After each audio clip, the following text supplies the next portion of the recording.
Salut amis madrilènes, on est parti aujourd'hui sur la chaîne Robinho Real Madrid pour une petite vidéo spéciale. Alors je suis accompagné de mon frère Bizbiz. Alors peut-être qu'il y en a certains sur la chaîne là, qui ne le connaissent pas. Lui aussi il réalise des vidéos sur sa chaîne notamment principale, Bizbiz, que vous pouvez retrouver dans la barre de description. Donc aujourd'hui une petite vidéo un petit peu particulière. Donc je vais lui poser des questions, hein, mon frère Bizbiz.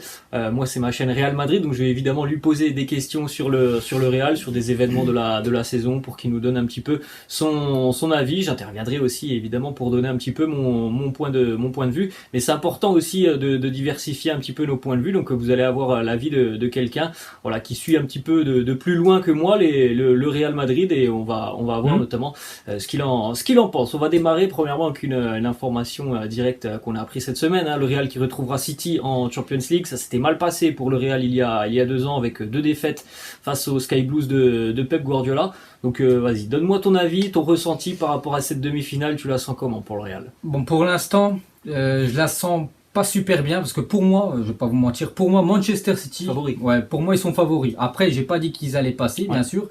Après, la donnée importante côté Real Madrid, c'est que le Real recevra au match retour. Ils ont reçu contre le PSG, on a pu voir voilà ce que ça a donné. Ils ont reçu au match retour aussi contre Chelsea, on peut voir ce que ça a donné. Malgré que le match a été quand même, voilà, ça a été moyen. Très mauvais match, hein, quand même de la part du Real Madrid, hein, voilà, il y a eu 2 éclairs de génie de Modric et de Karim Benzema qui ont permis au Real de se qualifier. Cette fois-ci c'est City, on sait que City, hein, c'est une équipe que le Real Madrid galère un petit peu, hein, depuis ces dernières saisons. Par exemple il y a 2 ans avec cette élimination, c'était dès les 8e de finale, hein, bien sûr, où City avait été supérieur. Après voilà, le Real a bien sûr plus d'expérience que cette équipe de Manchester City, hein, le Real 13 Ligue des Champions. City court après sa première Champions League, donc là vraiment à chaud, je partirais peut-être le match, hein, le premier match est dans, je crois, 12 jours à peu près, une dizaine de jours à peu près. Donc je partirais peut-être 55% City, 45% sur Real Madrid. Voilà, c'est actuellement quand je fais, bien sûr, quand on fait la vidéo, parce qu'après il y a plein de données qui peuvent rentrer en compte, hein. Par exemple, je sais pas, côté City, on parle peut-être de Kevin De Bruyne qui est peut-être blessé, hein, pour l'instant, voilà. Il change beaucoup de choses. Il s'est blessé là il y a quelques jours contre l'équipe de l'Atlético Madrid. Voilà, s'il est pas là, Kevin De Bruyne, c'est pas le même Manchester City. Côté Real Madrid, on sait jamais pour l'instant. Bon, tout le monde est là, tant mieux. Par exemple, si Benzema, les gars, venait pas être là, on sait que le Real ne joue pas pareil. Là, donc vraiment pour donner chrono, on va dire vraiment plus à chaud, les gars, ce serait plutôt la veille ou bien sûr 2 jours avant, mais je partirais comme sur City. Après, peut-être dans 2 semaines, peut-être j'aurai une autre opinion. Je sais pas ce que t'en penses. Moi, je suis assez d'accord. La saison du Real, elle est assez satisfaisante, mais il y a quand même voilà des matchs qui ont été très très compliqués. On l'a vu en Ligue des Champions, on l'a vu aussi parfois en Liga face au Barça. Et cette équipe de City, elle est quand même très très impressionnante. Donc moi, je suis un petit peu du même avis que toi. City est pour moi quand même favori en ce moment, même si je pense vraiment que ce match retour, il vaudra le détour, parce que vraiment au Bernabéu il peut se passer des choses assez incroyables. On va poursuivre les amis avec une deuxième question, une question très très simple, hein, entre les 2 grosses informations et rumeurs mercato, Haaland ou Mbappé. Pour toi, quelle est la meilleure option pour le Real Madrid, hein? C'est pas les mêmes profils par rapport aux joueurs qu'il y a déjà du côté de Madrid. Quelle est pour toi sincèrement la meilleure option? Bah, je pense à tout le monde, je pense tous les supporters, hein, savent déjà, voilà, c'est le joueur qui est en priorité, la priorité absolue, hein, bien sûr, du club. Ça reste bien sûr Kylian Mbappé, pas le même profil, c'est vrai. Mbappé, il viendrait plus en ailier, voilà, ailier droit, là, surtout là où il y a vraiment personne. Il y a Asensio, Rodrigo, Valverde, bon, ils font pas, voilà, c'est pas super, on va dire, hein. Vini de l'autre côté, ça fait le taf. Benzema dans l'axe, ça fait le taf. Et Haaland, c'est vrai qu'il viendrait lui en tant que numéro 9, mais bon, il y a déjà Karim Benzema. Benzema, les gars, il fait peut-être la meilleure saison de sa carrière. Pour moi, voilà, vraiment entre les deux, après c'est s'offrir les deux, c'est encore mieux bien sûr, mais vraiment s'il y en a qu'un qui peut venir, ça reste bien sûr Kylian Mbappé qui apporterait déjà bien plus, hein. Je pense que Haaland, en plus, Haaland, pas mal de fois il a été blessé cette saison, il faut faire attention parce que voilà, le Real Madrid s'est déjà fait avoir, hein, avec par exemple, je pense à Eden Hazard, je pense aussi à Gareth Bale qui a eu pas mal de blessures, même s'il a depuis quelques mois ça va un petit peu mieux. Attention, donc je partirais bien sûr sur Mbappé, et surtout à la niveau financier. Mbappé arrive gratuitement, même s'il aurait bien sûr une belle prime à la signature. Haaland, il faut quand même débourser 75 millions d'euros rien que sa clause, il faut donner des 35 millions à Mino Raiola. Il faut donner aussi 40 à son père, hein, voilà, il faut donner 300 millions d'euros pour s'offrir Haaland. Après niveau salaire, je pense que c'est quasiment du kiff-kiff, hein, les deux, voilà, vous avez retrouvé 25-30 millions d'euros. Donc bien sûr, hein, la priorité ce serait Mbappé directement entre les deux. Je suis d'accord, hein, je suis d'accord complètement avec toi, on en parle régulièrement sur la chaîne. Tu nous as fait d'ailleurs une belle petite transition sur le cas Eden Hazard, hein, c'est quand même un sacré dossier problématique, hein, pour le Real Madrid, un joueur dont on attendait tellement du côté du Real et qui a cessé de nous décevoir malheureusement parce qu'il a un physique qui est beaucoup trop fragile maintenant, et en plus de ça, même lorsque visiblement il est en forme, Carlo Ancelotti ne lui fait pas trop confiance. Donc pour toi, est-ce que l'année prochaine tu vois encore un Eden Hazard du côté du Real, ou peut-être que le départ, ça serait la meilleure option tout simplement pour lui? Voilà, t'as tout dit. Le départ, c'est la meilleure option. Actuellement, c'est le deuxième plus gros salaire du club. Il va devenir le premier, là, quand Gareth Bale, bien sûr, va quitter le club en fin de saison. Il touche quand même, Eden Hazard, je crois que c'est quasiment du 17 millions. Je parle en net, vraiment en net. Donc c'est un gouffre financier pour un joueur qui joue pas. C'est vrai que voilà, il a été souvent baissé. C'est depuis que son compatriote belge, Thomas Meunier, voilà, tu te souviens, lors d'un Real PSG, il lui a mis un coup sur la cheville, et depuis, il n'a jamais réussi à revenir. C'est dommage, parce que le Eden Hazard, les gars, moi je le suis depuis qu'il est à Lille, bien sûr, en Angleterre, énorme du côté de Chelsea, puis le voir là vraiment pas du tout à réussir à s'imposer du côté du Real Madrid, surtout à cause des blessures. Je pense c'est vraiment les blessures vraiment qui l'ont on va pénaliser totalement sa carrière. C'est vraiment dommage, parce que c'était un joueur de classe mondiale, un joueur qui aurait pu remporter le Ballon d'Or à l'époque quand il était du côté de Chelsea. Bien sûr, la meilleure option, c'est de le prêter, de le vendre. Après, il y a pas mal de clubs, j'ai vu qu'il y a 2 équipes en Italie qui sont intéressées. Il y a l'équipe d'Arsenal, les gars, qui aimeraient l'avoir. Ça peut être une belle piste, je pense, pour lui, surtout qu'Arsenal risque peut-être de jouer la future Ligue des Champions. Il peut avoir du temps de jeu dans cette équipe. On est lié, je pense qu'il peut faire le taf là-bas, se relancer surtout dans un championnat qu'il connaît très bien, la première ligue, parce que la Liga, malgré que des fois il a joué, ça n'a pas été ouf. Donc je pense le meilleur choix, bien sûr. Et bien sûr, par exemple, si le Real Madrid le prête à l'équipe de Arsenal, il fait une belle saison. Sa valeur va augmenter, parce qu'oubliez pas que le Real a investi quasiment 145 millions d'euros, bonus compris, je parle bonus compris. Et actuellement, ça coûte combien Eden Hazard là, s'il part c'est 2024 la fin de son contrat. Déjà la fin de contrat. Il va partir pour 30 millions. Il va partir pour 30 millions. Que s'il fait une belle saison du côté d'Arsenal, peut-être partira pour 60 millions d'euros l'année prochaine. Donc c'est pour ça, c'est un gros risque bien sûr du Real Madrid actuellement. Et donc il va falloir. Je pense bien sûr qu'il se prête, et là tant mieux déjà qu'il est forfait jusqu'à la fin de saison, comme ça il peut vraiment récupérer. Il s'est fait opérer, il a enlevé cette plaque qui le gênait depuis longtemps. Maintenant il a tous les voyants, maintenant pour lui de retrouver son niveau d'avant. La bonne décision aussi pour son avenir. Exactement. Moi je suis assez d'accord avec toi, je pense que on en a déjà parlé sur la chaîne, je pense que l'option c'est de quitter le club. Alors peut-être un prêt, parce que ce sera difficile de le vendre alors qu'il revient de blessure et d'une année encore assez compliquée, et le prêt du côté d'Arsenal, il y a des bonnes relations entre Arsenal et le Real, notamment avec Martin Odegaard, des joueurs comme ça. Il y a des bonnes relations, donc je pense vraiment que c'est la bonne solution pour Eden Hazard, surtout que Carlo Ancelotti ne compte pas forcément, sur lui.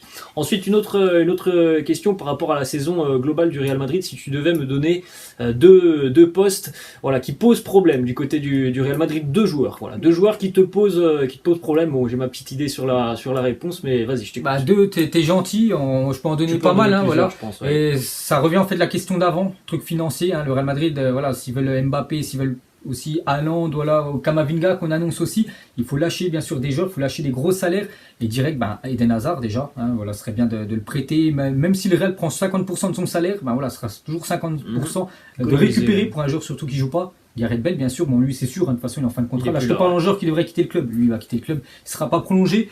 Et sur le terrain, peut-être Marcelo, ça commence à être pour moi, il a plus le taf, il fait plus le taf. Il sera en fin de contrat. Il y a Mendy là qui arrive fort. Puis je pense qu'ils peuvent recruter des autres défenseurs gauche. Plutôt en défense, quoi. Ouais, en défense, je sais pas. Après, je vois pas. Peut-être Ceballos, Isco aussi, à ces joueurs-là, Jovic, des joueurs quand même qui jouent peu. Mariano, qui veut pas quitter, lui, on aimerait qu'il quitte le club, mais il veut pas. Mariano, il touche son salaire, il se plaît bien du côté de Madrid. Le Real lui avait proposé Rayo Vallecano, tout ça. Il a dit, malgré qu'il aurait touché plus, j'avais vu, il touchait plus. Non, il se sent bien dans le club, il s'en fiche, voilà. Donc tous ces joueurs-là, c'est les joueurs. Pour moi, qui devrait bien sûr quitter cette équipe. Évidemment, les amis, il y a une liste quand même assez longue, donc on espère qu'il y aura pas mal de mouvements cet été côté madrilène, parce que il y a des joueurs qui prennent beaucoup d'argent et qui empêchent notamment le Real de réaliser d'autres bonnes opérations sur le mercato. Ensuite, une petite question évidemment sur l'homme de la saison, ou l'un des hommes de la saison, peut-être avec Thibaut Courtois évidemment. On a un Karim Benzema exceptionnel, c'est la meilleure saison de sa carrière. Est-ce que ça sera la bonne pour aller chercher le Ballon d'Or? Je pense, je le vois pas comment il peut pas. Enfin, après, tout peut arriver, bien sûr. Par exemple, le Real ne gagne pas la Liga, on sait jamais. Bien sûr, dans le foot, tout peut arriver. Mais actuellement, il est très bien parti, meilleur buteur du championnat, meilleur passeur avec Ousmane Dembélé. Il est qualifié en demi-finale. Il a marqué des buts très importants en 8e contre le PSG, contre Chelsea. Il en marque 4.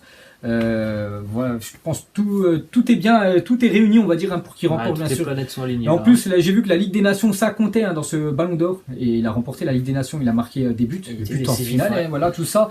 Donc après, c'est vrai qu'il y a des joueurs qui peuvent peut-être le gêner, on sait jamais. Hein. Par exemple, je pense à Sadio Mané, les gars. Sadio Mané, le joueur de Liverpool, les gars. Liverpool, par exemple, gagne le championnat, il gagne la Ligue des Champions, il a gagné la Coupe d'Afrique des Nations, il a été décisif. Là, voilà, ce sera plus compliqué, bien sûr, pour Benzema. Lewandowski, il a échoué, il a dès l'écart. Lewandowski, malgré qu'il ait marqué beaucoup de buts, hein, c'était la saison dernière qu'il aurait dû avoir, bien sûr, ce Ballon d'Or. Ou il y a 2 ans, surtout, hein, quand c'était annulé. Et il n'a pas eu le même l'année dernière, il aurait dû en remporter 2 d'affilée. Mais là, Benzema, c'est bien parti. Voilà, il y a juste 2 ou 3 joueurs qui peuvent peut-être le gêner. Mais bon, pour l'instant, c'est lui vraiment, pour moi, il est à 70%. Là, actuellement, c'est validé, hein, son Ballon d'Or. C'est vrai, moi je suis complètement d'accord avec toi. Je pense que déjà là, ce qu'il a fait sur les huitièmes et les quarts, il n'y a personne d'autre qui l'a fait hein, du côté de Liverpool ou de City. Donc je viens même en penser que même si le Real est éliminé en demi, je pense qu'il aura quand même de grandes chances de remporter quand même ce Ballon d'Or. Et on va terminer. Et une petite parenthèse, n'oubliez pas que les Ballons d'Or, les fins des votes, c'est en juillet. Voilà, c'est en juillet. Prendre ça oui, parce que la fin de saison. Parce que des fois, c'est au mois de décembre, tu vois, qu'ils font les votes et tout. Il faut le rappeler, hein, cette année, le format a changé. Ouais. Avec la Coupe du Monde ne compte pas dans le Ballon d'Or qui arrive là. Exactement. Voilà. Et on va terminer donc les amis avec une dernière question. C'est un sujet dont vous me parlez beaucoup aussi sur la chaîne, Carlo Ancelotti. Sa gestion notamment des changements, les remplacements parfois inexistants du côté de Carlo Ancelotti. Toi, qu'est-ce que tu en penses aussi du management d'Ancelotti? Bah, des fois, c'est vrai qu'il a son noyau de joueurs, mais des fois il faut qu'il change. Hein. Ancelotti, pour moi, la preuve, c'est ce qui s'est passé là contre Chelsea. Ouais. Ça a été un Real Madrid quasiment honteux, il faut l'avouer. Voilà, il prenait 3-0 quand même à domicile contre l'équipe de Chelsea, alors qu'ils avaient plus qu'à, on va dire, à gérer le match. Bon, au début du match, ils avaient plus de l'avérage. Et voilà, il voulait pas faire ses changements. Puis voilà, il s'est dit dans la tête, vas-y, je vais quand même faire un changement. Je vais quand même changer Toni Kroos, qui est vraiment, qui faisait un match plus que moyen. Pourtant, quand j'ai vu une déclaration de Toni Kroos, il était surpris des sorties. Il a dit, je fais un bon match. J'ai vu, hein, je fais un bon match. Pourquoi tu me sors? Alors voilà, il était moyen. Il fait rentrer la Camavinga et ça a été un mieux juste après. Il y a eu le but juste après. Rodrigo, la même chose, les gars. Il trouve l'espace malgré que c'est Modric hein, quasiment qui fait tout parce que voilà, c'est lui qui donne le caviar. Mais voilà, Rodrigo était là, il a pris l'espace, il a mis ce but. Voilà, c'est 2 changements qui ont été décisifs. Marcelo aussi, il a fait le taf avec Ferland Mendy qui n'était pas en grand soir. Ferland Mendy, il a fait un bon match aller, mais le match retour, il était un peu compliqué. Marcelo, pour un coup, il a fait, il faut le dire, quand il a fait son match, il a fait son match avec les prolongations. Donc, je comprends pas pourquoi il fait pas autant de changements, Ancelotti. Après, je sais pas si tu m'as posé une question concernant son avenir.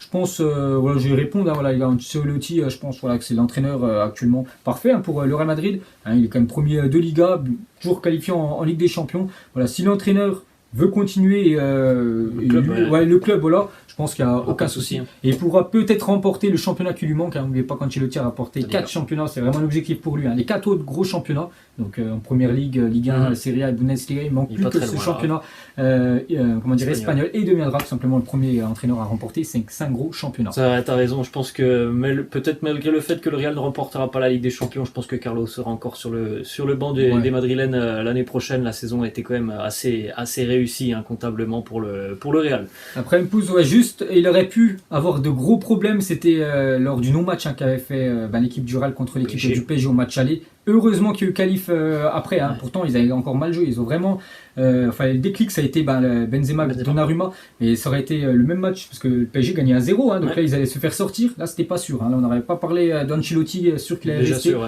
mais là vu qu'il y a maintenant une qualification contre PSG, qualification contre Chelsea malgré le 3-0 tout ça, donc pour l'instant je pense qu'il va rester, il y a pas de... Voilà les amis, la fin de cette vidéo. J'espère que le concept vous a plu. Vous pouvez laisser tout ça en commentaire. Nous on vous laisse et puis pourquoi pas hein, refaire ce petit format avant la fin de saison. Allez les amis, on vous laisse. Ciao.